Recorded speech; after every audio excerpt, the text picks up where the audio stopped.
ಸುಸಜ್ಜಿತ ಕೃಷಿ ಉತ್ಪನ್ನ ಮಾರುಕಟ್ಟೆಗಳ ನಿರ್ಮಾಣ, ಪ್ರತ್ಯೇಕ ಮಾಂಸದಂಗಡಿ ಮಳಿಗೆಗಳ ನಿರ್ಮಾಣ, ಸ್ವಾವಲಂಬಿ ಹಾಗೂ ಮಾದರಿ ಹಳ್ಳಿಗಳ ನಿರ್ಮಾಣ, ಜಿಲ್ಲೆಯಲ್ಲಿ ಅತಿ ಹೆಚ್ಚು ಬೆಳೆಯುವ ಮೆಕ್ಕೆಜೋಳಕ್ಕೆ ಸೂಕ್ತ ಬೆಂಬಲ ಬೆಲೆ ಸಿಗುವಂತೆ ಮಾಡಲು ಕ್ರಮ ವಹಿಸಿ ಅಗತ್ಯವಿರುವ ಕಡೆಗೆ ಸಂಸ್ಕರಣಾ ಘಟಕ ಸ್ಥಾಪನೆಗೆ ಒತ್ತು ನೀಡುವುದು. ಚನ್ನಗಿರಿಯಲ್ಲಿ ತೋಟಗಾರಿಕೆ ಉತ್ಪನ್ನ ಮಾರಾಟ ಸಹಕಾರ ಸಂಘಕ್ಕೆ ನೆರವು ನೀಡಲು ಕೇಂದ್ರ ಸರ್ಕಾರದಿಂದ ಉಗ್ರಾಣ ಸ್ಥಾಪಿಸುವ ಬಗ್ಗೆ ಕ್ರಮ.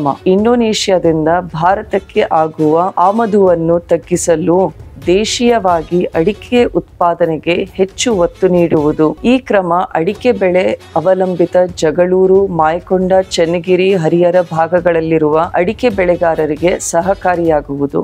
ದಾವಣಗೆರೆ, ಹರಿಹರದಲ್ಲಿ ವೀಳ್ಯದೆಲೆ ಬೆಳೆಗಳು ಸೇರಿದಂತೆ ವಿವಿಧ ತೋಟಗಾರಿಕಾ ಬೆಳೆ ಬೆಳೆಯುತ್ತಿದ್ದು, ಹೈವೇ ಅಕ್ಕಪಕ್ಕ ಎಲೆಪೆಂಡಿ ಸೇರಿದಂತೆ ರೈತರ ಉತ್ಪನ್ನಗಳನ್ನು ಸಿಕ್ಕಷ್ಟು ಬೆಲೆಗೆ ಮಾರಾಟ ಮಾಡುವುದಕ್ಕೆ ತಪ್ಪಿಸಿ ಎಪಿಎಂಸಿ ವ್ಯಾಪ್ತಿಯಲ್ಲಿ ಸುಸಜ್ಜಿತ ಮಾರುಕಟ್ಟೆ ವ್ಯವಸ್ಥೆ ಮಾಡುವುದು. ದಾವಣಗೆರೆಯ ಪಶ್ಚಿಮ ವಿಭಾಗದಲ್ಲಿ ಪ್ರತ್ಯೇಕ ತರಕಾರಿ ಮಾರುಕಟ್ಟೆಗೆ ಜಾಗ ಒದಗಿಸುವುದು. ಇನ್ನೇಕೆ ಆತಂಕ?